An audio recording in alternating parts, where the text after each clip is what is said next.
बिस्मिल्लाहिर्रहमानिर्रहीम। Hello, welcome back to my channel chemistry zone. आज का हमारा टॉपिक है मॉडर्न एक्सट्रैक्शन टेक्निक। ऑलरेडी मेरे पास कन्वेंशनल टेक्निक अपलोड हैं इस चैनल पे, वो भी आप लोग देख सकते हैं। यहाँ पे जो हम पढ़ रहे हैं वो नेचुरल प्रोडक्ट को कैसे एक्सट्रैक्ट करते हैं, या हमारे पास इसमें कोई भी आप रॉ मटेरियल लेते हैं, ड्रग लेते हैं, सैंपल लेते हैं प्लांट का, और उसमें से आप अपना डिज़ायर जो प्रोडक्ट है या डिज़ायर जो भी उसमें कंपाउंड है वो आप कैसे निकालते हैं, जो आगे जाके आपके लिए आप किसी भी चीज़ पे यूज़ कर सकते हैं। स्पेशली ड्रग मीन्स के फार्मास्यूटिकल्स वगैरह में या फूड इंडस्ट्री में कहीं भी यूज़ कर सकते हैं। ठीक है, लेट सपोज आपके पास कोई प्लांट का टुकड़ा दिया गया और आपसे कहते हैं कि इसमें जो है फ्लेवोनाइड निकाल लें, तो आप कैसे निकालेंगे? उसके लिए फिर डिफरेंट टेक्निक्स होती हैं, कन्वेंशनल भी हैं और मॉडर्न भी है। मॉडर्न हमारे पास ये है कि वो हमारे पास आसानी से मॉडर्न टेक्निक यूज़ करके निकाल लेते हैं, इतना ज़्यादा टाइम सॉल्वेंट वगैरह नहीं लगता। ठीक है, तो आज की जो हमारी टेक्निक है वो है माइक्रोवेव असिस्टेड एक्सट्रैक्शन टेक्निक। आपको टॉपिक से ही पता चल गया होगा कि हमारे पास माइक्रोवेव मींस कि आपके घरों में माइक्रोवेव ओवन जो होता है वो होगा, और एग्जैक्टली आप लोग उसमें खाना गर्म करते होंगे। यहाँ पे माइक्रोवेव का काम क्या है? माइक्रोवेव में हमारे पास जो है, एक मिनट,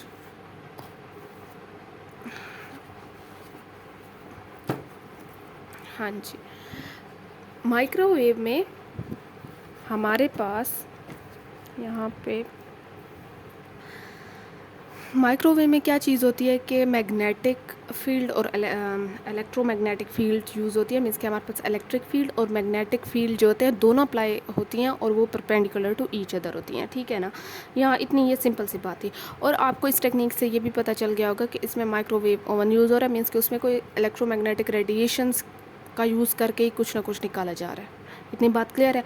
आप देखिए कि वो हमारे पास यहाँ कहते क्या है। कहते हैं कि हमारे पास जो MAE इसका शॉर्ट फॉर्म है, is microwave assisted extraction is the an advance extraction technique that uses microwave to extract bioactive components या compound from the plant material. आपने प्लांट मटेरियल में से अपना डिज़ायर प्रोडक्ट निकालना है, और उसके लिए जो आप टेक्निक यूज़ करेंगे वो माइक्रोवेव असिस्टेड टेक्निक है। माइक्रोवेव मीन्स कि उसमें इलेक्ट्रोमैग्नेटिक रेडिएशन यूज़ होंगी। ठीक है, वो किस लिए यूज़ होंगी? वो हीटिंग करने के लिए यूज़ होती हैं। ठीक है, आपने जो खाना गर्म करते हैं अपने ओवन में, तो उसमें भी यही होता है कि आपकी बग़ैर किसी चीज़ के हीट प्रोड्यूस होती है। किस चीज़ के? उसका नाम माइक्रोवेव इसलिए रखा गया कि उसमें ये जो इलेक्ट्रोमैग्नेटिक रेडिएशंस होती हैं, इनकी वजह से ये खाने में जाकर उसके मॉलिक्यूल्स में जाकर पेनिट्रेट करती हैं और ये वहाँ जो है हीटिंग प्रोड्यूस करती हैं। ठीक है, तो यहाँ पे भी हमारे पास सेम ही फिनोमिना होगा। अब आगे देखिए कि वो कहते हैं हमारे पास जो इलेक्ट्रोमैग्नेटिक रेडिएशंस हैं उसकी हमारे पास इतनी वेवलेंथ है और उनकी फ्रीक्वेंसी हमारे पास मेगा टू गीगाहर्ट्ज़ है। ठीक है, अब यहाँ पे हमारे पास कुछ टर्म यूज़ हुए हैं, नोट्स में भी यूज़ हुए हैं और आपको ये हर जगह दिखाई देंगी। Dipolar rotation. डाईपोलर रोटेशन क्या चीज़ है? इसमें देखें कि वो कहते हैं कि हमारे पास जो ड्यूरिंग एक्सट्रैक्शन प्रोसेस होता है, microwaves heat of solvent and plant tissue enhancing the kinetic है ऑफ एक्सट्रैक्शन। हमारे पास हीट करता है हमारे पास सॉल्वेंट को। ठीक है, इसका एक आगे जाके फिर प्लांट टिश्यू को करेगा, और हमारे पास क्या करता है? एनहेंस करता है kinetic of radiation, sorry extraction को। Microwave heat the microwave heat the sample by directly impacting the polar molecule. अब हीट कैसे ये क्रिएट करता है या प्रोड्यूस करता है? ये डायरेक्टली जो पोलर मॉलिक्यूल्स होते हैं ये उन पे जाके इम्पैक्ट करता है। ठीक है, the energy conversion from the microwave to heat involves dipolar rotation. वो कहते हैं कि हमारे पास जितनी भी एनर्जी की कन्वर्जन है वो माइक्रोवेव टू हीट कैसे कन्वर्ट होती है। अब एक रेडिएशन है, वो अब हीट में कैसे कन्वर्ट हो जाती है? वो डाईपोलर रोटेशन की वजह से होती है। ठीक है, मीन्स कि हमारे पास जो है माइक्रोवेव एक रेडिएशन आ रही है और ये जाके हीट में कन्वर्ट हो जाए, तो ये कैसे होगी? इसके लिए जो है एक टर्म यूज़ हुआ है डाईपोलर रोटेशन की वजह से। अब डाईपोलर रोटेशन एक ऐसा मैकेनिज्म है ऑफ हीट जनरेशन जिसमें हीट जनरेट होती है that occur in polar molecule, जो पोलर मॉलिक्यूल्स में होती है। When they are exposed to microwave radiation, जब उनको माइक्रोवेव रेडिएशंस के आगे एक्सपोज किया जाता है, polar molecule such as water. Let suppose हमारे पास जो है, मैं आपको सिंपल में बताऊं, जो डाईपोलर रोटेशंस होती हैं वो एक ऐसा मैकेनिज़्म है जिसमें हमारे पास हीट प्रोड्यूस होती है। और हीट कैसे प्रोड्यूस होती है कि हमारे पास मेनली जो पोलर मॉलिक्यूल हैं उनको किसके साथ इंटरेक्ट करवाया जाता है, इलेक्ट्रोमैग्नेटिक रेडिएशंस के साथ कराया जाता है, और वो हमारे पास जो है हीट प्रोड्यूस करती हैं। मेनली इसमें पोलर हैं, जैसे वाटर है। वाटर पोलर कौन से होते हैं, जिनमें एक पोल पार्शली पॉजिटिव हो, दूसरा पोल उसका पार्शली नेगेटिव हो। आपको पता है ना कि वाटर का कैसे है, H2O है तो O नेगेटिवली है और H जो है वो पार्शल पॉजिटिवली है। ठीक है, अब ये डाईपोलर रोटेशन तो हो गया। अब देखें हमारे पास आता है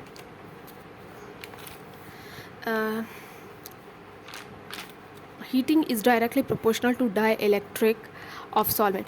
अब जितना ज़्यादा डाई इलेक्ट्रिक सॉल्वेंट होगा उतना ज़्यादा हमें टाइम लगेगा उसे हीट करने में। ठीक है, मैं इसकी डिटेल में नहीं जाती क्योंकि ये वीडियो बहुत लंबी हो जाएगी। अब देखते हैं विस्कोसिटी। विस्कोसिटी जो गाढ़ापन जिसे कहते हैं। विस्कोसिटी की अगर मैं बात करूँ तो वो कहते हैं कि viscosity of the solvent effect the extraction process significantly as lower viscosity facilitate the dispersion of ions and hence solvation. आपको पता है कि कोई चीज़ गाढ़ी हो तो उसमें किसी चीज़ को डिफ्यूज़ करना या उसे किसी चीज़ में डिफ्यूज़ करना, या लेट सपोज़ मैं आपको सिंपल एग्जांपल ये देती हूँ कि आपके पास एक पोरस सरफेस है, ठीक है, और आपने उस पर हनी डाल दिया या ग्लिसरीन डाल दिया, और एक आपके पास दूसरी पोरस सरफेस है जिस पे आपने वाटर डाल दिया। तो आप खुद कॉमन सेंस यूज़ करके बता सकते हैं कि एब्जॉर्प्शन जल्दी किस में होगी। डिफ्यूजन मीन्स कि वो जो हमारे पास लिक्विड हम यूज़ करें वो अंदर पोर्स के कौन सा जल्दी जाएगा, ऑब्वियसली वाटर जाएगा क्योंकि वो लेस विस्कस है। ग्लिसरीन या हनी हमारे पास जो है वो हाईली विस्कस सॉल्वेंट कह सकते हैं या लिक्विड कह सकते हैं, तो वो इतना जल्दी पोर्स में नहीं जाएगा। तो वो भी यहाँ यही कहते हैं कि हमारे पास जितनी लोअर विस्कोसिटी होगी उतना ज़्यादा सॉल्वेशन प्रोसेस होगा, उतना ज़्यादा जल्दी हमारे पास डिफ्यूज़ होगा अंदर सॉल्वेंट और वहाँ से कंपोनेंट निकालेगा।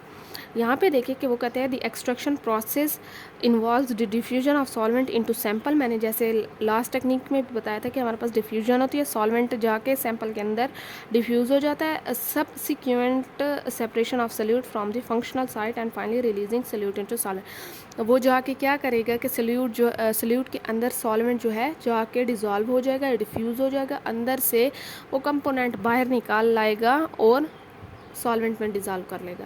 लेट सपोज़ मेरे पास ये कोई भी प्लांट का हिस्सा है और ये सारा सॉल्वेंट है, ठीक है।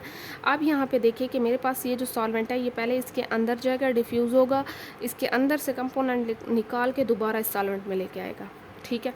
यहाँ पे देखिए कि वो एक्सप्लेनेशन में कहते हैं हमारे पास the technique is good at preserving the biological activities of the extract. हमारे पास ये बहुत ही अच्छी टेक्निक है, प्रिजर्व करती है biological activities of extract. For example the optimization of MAE is in green tea extraction confirm the improvement of antioxidant activity. अच्छा, जैसे हमारे पास ग्रीन टी है उसमें ये एक तो हमें बहुत ही अच्छे तरीके से ग्रीन टी एक्सट्रैक्ट करके देती है। लेट सपोज उसकी एंटीऑक्सीडेंट एक्टिविटी बहुत अच्छे से प्रिजर्व हो जाती है ऑफ दी फाइटोकेमिकल्स, जो मीन्स के ग्रीन टी के जितने भी फाइटोकेमिकल्स हैं उन फाइटोकेमिकल्स की एंटीऑक्सीडेंट एक्टिविटी को बहुत अच्छे से निकाल के देते हैं या प्रिजर्व करके देते हैं, ठीक है। And improve the total phenolic content and target colour quality of the extract. और वो तो फिनोलिक जो हमारे पास कंटेंट है उसे भी बहुत अच्छे से रिकवर कर देता है या निकाल देता है सल्यूट में से। एंड टारगेट दी कलर, और कलर भी हमारे पास क्या होता है, अच्छा आता है, एक्सट्रैक्ट का कलर भी ख़राब नहीं होता। अब आगे देखिए कि हमारे पास लेट सपोज जैसे डिफरेंट कंपाउंड्स यूज़ हो रहे हैं, ऑब्टेन जो इस टेक्निक से हो रहे हैं, उसमें हमारे पास ये मैंने नोट्स से लिया हुआ है, कुछ चीज़ें मैंने नोट्स की इंक्लूड की हुई हैं। अब आपको मैं लास्ट में नोट्स भी दिखाऊंगी। हमारे पास ये जो हैं जितनी भी चीज़ें हैं ये हमारे पास डिफरेंट कंपाउंड्स एक्सट्रैक्ट हो रहे हैं इस टेक्निक से, ठीक है। हमारे पास लीव्स और ये मशरूम्स वगैरह से, सीड्स वगैरह से, या सारी चीज़ें बिल्कुल। अब मेन ये मैंने एक्स्ट्रा ऐड कर दिया। अब आते हैं मेन हमारे पास किस चीज़ पे, डायग्राम पे। बड़ी सिंपल टेक्निक है बहुत ही। अच्छा, यहाँ पे आप थोड़ा सा सॉक स्लिट टेक्निक को याद करेंगे, जो कन्वेंशनल टेक्निक है, थोड़ा बहुत उससे मिलती जुलती है। हमारे पास ये देखें, मैंने आपसे कहा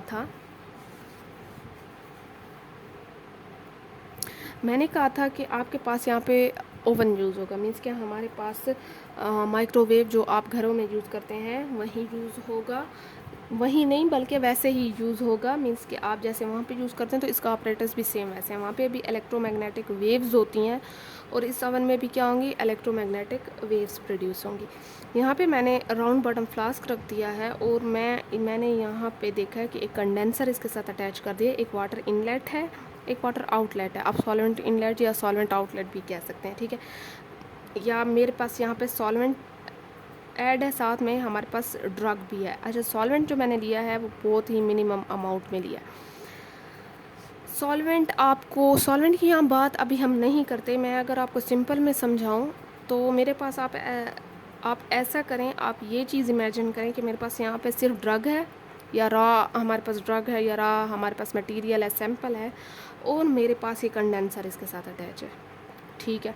मेरे पास एक वाटर आउटलेट, एक वाटर इनलेट, ये मेरे पास माइक्रोवेव ओवन है और ये मेरे पास क्या है, एडजस्टर लगे हुए हैं, ठीक है। यहाँ पे मैंने कोई एक 2 ml कह दूँ या बहुत ही स्मॉल क्वांटिटी में, बहुत ही स्मॉल क्वांटिटी में क्या ऐड कर दिया है, सॉल्वेंट ऐड कर दिया है, ठीक है। अब देखिए कि मैं यहाँ से टेम्परेचर प्रेशर एडजस्ट कर लूँगी। स्पेशली मैं टेम्परेचर एडजस्ट करने का मेरा मतलब ये है कि मैंने यहाँ पे इलेक्ट्रोमैग्नेटिक रेडिएशंस दी हैं। जैसे मैंने इलेक्ट्रोमैग्नेटिक रेडिएशंस दी हैं वो इस सैंपल के साथ आके रिएक्ट करेंगी, ठीक है। मीन्स कि ये वाला सैंपल एक्सपोज हो रहा है। अब इसकी वर्किंग आगे अगर हम लोग देखें, इसकी वर्किंग बड़ी ही सिंपल है। मैंने यहाँ बहुत ही सिंपल में लिखी है। हमारे पास नोट्स में थोड़ी सी गड़बड़ है, मीन्स की गड़बड़ ऐसे है कि हमारे पास वहाँ पे बहुत ही कंफ्यूजिंग चीज़ें लिखी हुई हैं।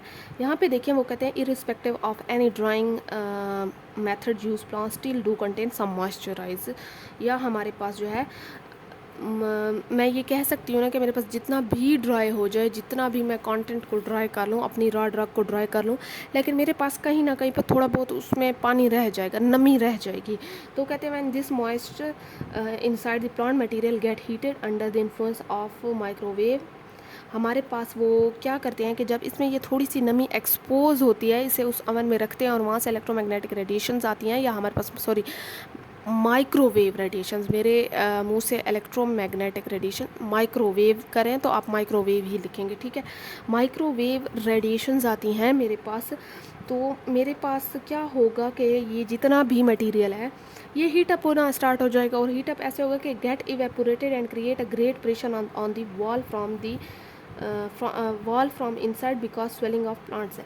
अब क्या करता है कि हमारे पास जितना भी सैंपल है वो सिंपल अगर बात करें तो उसमें थोड़ी बहुत नमी रह जाएगी, और वो जब माइक्रोवेव वेव्स के आगे एक्सपोज होगा या उस पर पड़ेंगी तो वो हीट होना स्टार्ट हो जाएंगी। उसका जो अंदर का वाटर कंटेंट होगा वो इवेपोरेट होने की कोशिश करेगा। जब वो इवेपोरेट होने की कोशिश करेगा तो ऑब्वियसली वो जो प्लांट सेल की वॉल है वो अंदर से क्या करेगा कि उस पर प्रेशर अप्लाई करेगा कि एवेपोरेट होना चाहता हूँ, आगे मेरे पास जो है ये प्लांट सेल वॉल आ गई है, तो वो क्या करेगा, उस पर प्रेशर डालेगा, जिसकी वजह से वो रप्चर होना स्टार्ट हो जाएगी और उसके अंदर के जितने भी सेल के कंटेंट होंगे या कंपोनेंट होंगे वो बाहर आना स्टार्ट हो जाएंगे।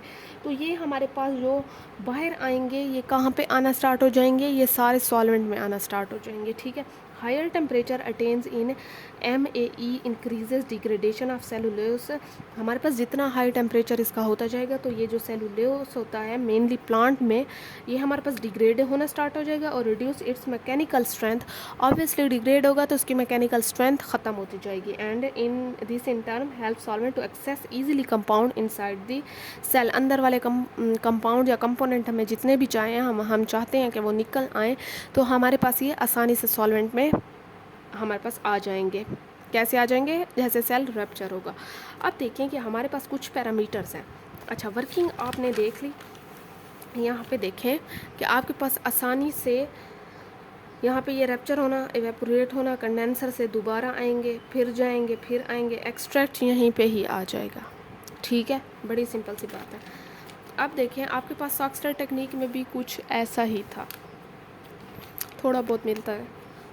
पैरामीटर्स में देखें मैंने 3 पैरामीटर्स लिखे हैं, इसके अलावा भी हैं, लेकिन ये 3 पैरामीटर्स बहुत मेन है, जिसका जो जिक्र है वो नोट्स में भी किया गया है। अगर मैं देखती हूँ एक्सट्रैक्शन टाइम को, तो मेरे पास longer extraction time can improve yield. जितना लॉन्गर एक्सट्रैक्शन टाइम उतनी यील्ड अच्छी, but excessive duration can also lead to degradation of sensitive component. लेकिन कभी कभार ऐसा भी होता है कि हमारे पास जैसे थर्मोलेबाइल कंपाउंड्स हैं या फाइटोकेमिकल्स हैं वो हमारे पास हीट सेंसिटिव हैं। अगर हीट सेंसिटिव हैं तो हमारे पास वो हाई हीट पे डिग्रेड हो जाएंगे। तो इसीलिए कभी कभार हम ये कह सकते हैं कि एक्सट्रैक्शन टाइम कम हो ताकि हम ऐसे कंपोनेंट को रिकवर कर सकें, ठीक है। तो ये इफ़ेक्ट करता है। टेम्परेचर का भी बड़ा इफेक्ट है कि elevated temperature increases the solvent penetration into matrix and enhance mass transfer, but excessively high temperature can degrade. हमारा यही है कि जितना भी टेम्परेचर इंक्रीज़ करते हैं हमारे पास जो सॉल्वेंट होता है वो सल्यूट के अंदर जाता है, वहाँ से कंपोनेंट निकाल के लाता है, ठीक है। ये ज़बरदस्ती वाला काम होता है कि हमने ज़बरदस्ती वहाँ टेम्परेचर इंक्रीज़ करके निकालने हैं फाइटोकेमिकल्स। लेकिन कभी कभार ऐसा भी होता है कि हमारे पास स्ट्रक्चर डिग्रेड होना स्टार्ट हो जाते हैं हाई टेम्परेचर पे। तो ये भी एक पैरामीटर है जो इफ़ेक्ट कर रहा है एक्सट्रैक्शन प्रोसेस को, ठीक है। अब देखिए कि मेरे पास आता है polar solvent. The choice of solvent is crucial as it should be compatible with target compound and effectively dissolve them. Polar solvent are often used for polar compounds while non-polar। यहाँ पे बड़ी सिंपल सी बात है, polar के लिए polar use करेंगे, non polar के लिए नॉन पोलर सॉल्वेंट यूज़ करेंगे। हमारे पास सबसे पहले यही होता है कि बहुत ही हमारे पास इम्पोर्टेंट स्टेप है ये चीज़ कि आपने सॉल्वेंट चूज़ करना है। आपका जो टारगेट कंपाउंड है जो आप निकालना चाह रहे हैं, आपने देखना है इधर इट इज़ पोलर और नॉन पोलर। आपने सॉल्वेंट भी उसी के अकॉर्डिंगली चूज़ करना है, ठीक है, ताकि आपका एक्सट्रैक्शन प्रोसेस एटलीस्ट हो सके। थर्मोलेबाइल हमारे पास यहाँ पे फाइटोकेमिकल्स की बात की जा रही है, तो यहाँ पे है कि it has also been observe that the poor solvent such as हमारे पास जैसे होते हैं एथेनॉल हो गया, water can promote the solvent and sample mixture heating due to dielectric constant. Thus it is advisable to use lower dielectric solvent to extract thermolabile requiring, ठीक है। अच्छा, वो कहते हैं कि लेट सपोज़ आप थर्मोलेबाइल कंपाउंड या फाइटोकेमिकल्स निकाल रहे हैं, तो आपको चाहिए कि आपने सॉल्वेंट ऐसा लेना है जिसका डाइलेक्ट्रिक कम हो, क्योंकि जिसका डाइलेक्ट्रिक जितना ज़्यादा होगा आपको उसे उतना ही हीट करना पड़ेगा, और हीट अगर आप लोग उस सॉल्वेंट को करेंगे तो ऑब्वियसली आपके पास थर्मोलेबाइल जो फाइटोकेमिकल्स हैं वो डिग्रेड हो जाएंगे, क्योंकि वो हीट सेंसिटिव होते हैं और हाई टेम्परेचर पर वो डिग्रेड होना स्टार्ट होते हैं। तो आप इस सूरत में ऐसे का सॉल्वेंट यूज़ करेंगे जो आपके पास कम डाइलेक्ट्रिक कांस्टेंट रखते हो, ठीक है। यहाँ पे देखें कि the plant material is submerged in microwave transparent solvent such as n hexane to preserve. Let suppose आप एनहेक्सेन वगैरह भी ले सकते हैं, ठीक है। एडवांटेज देखें कि हमारे पास ये टेक्निक लेस एक्सट्रैक्शन टाइम होता है, मीन्स कि रैपिडली हो जाती है, लेस कंजम्पशन ऑफ सॉल्वेंट होता है, बहुत ही कम हमारे पास सॉल्वेंट यूज़ होता है, यूज़र फ्रेंडली वर्सटाइल टेक्निक है, वोलेटाइल कंपाउंड इसमें हम निकाल सकते हैं, साथ ही साथ इकोनॉमिकल और हाई एक्सट्रैक्शन रेट है। इतनी बात क्लियर है। अगर यहाँ पे ये देखें, हाँ अब आपको नज़र आ रहा है। अच्छा, यहाँ पे आपको इतनी तो समझ आ गई है। अब मैं आपको नोट्स दिखाती हूँ जो मेरे पास अवेलेबल हैं। यहाँ पे ये मेरे पास हेडिंग्स मैंने दी हुई हैं जो इस नोट्स में है। मैंने यहाँ से तकरीबन चीज़ें ली हैं, लेकिन इनको आसान करके लिखा हुआ है। अगर कोई डायरेक्टली इनसे लेना चाहता है, इसमें थोड़ी सी टफ़ चीज़ें लिखी हुई हैं या आप कह सकते हैं कि मुश्किल वर्डिंग है, तो फिर भी आप लोग देख सकते हैं अगर स्क्रीनशॉट लेना चाहते हैं। ये मेरे पास जो है डेफिनेशन डाइपोल और रोटेशन विस्कोसिटी के बारे में है। मेरे पास डिफरेंट कंपाउंड्स कैसे ऑब्टेन करते हैं, ये मेरे पास सारा वर्किंग है यहाँ तक। साथ में ये कुछ एक्स्ट्रा चीज़ें भी लिखी हुई हैं, ठीक है, आपके पास। तो आप इसका स्क्रीनशॉट ले सकते हैं, लेकिन मैंने इनको जितना आसान करके लिखा है नोट्स में। यहाँ पे कोई डायग्राम या हमारे पास वर्किंग वगैरह या कुछ पैरामीटर्स इतने नहीं डिफ़ाइन किए हुए, लेकिन मैंने उन्हें अलग से कर लिया। तो अब तक के लिए इतना काफ़ी। आई होप सो आप लोगों को ये टेक्निक समझ आ गई होगी। अगर आप सिंपल में ले तो बहुत ही आसान है, अगर आप नोट्स में लिखेंगे जो ये वाले हैं तो आपको थोड़ी बहुत मुश्किल होगी, क्योंकि इसमें डिफरेंट कंपाउंड को कंपेयर किया होता है, एग्जाम्पल एक्स्ट्रा दी होती हैं। तो मैंने आपको जो जितनी ज़रूरी चीज़ें थी वो नोट्स में यहाँ पे लिखवा दी हैं, ठीक है। तो अब तक के लिए इतना काफ़ी है। चलें जी, फिर मिलते हैं। अल्लाह हाफ़िज़।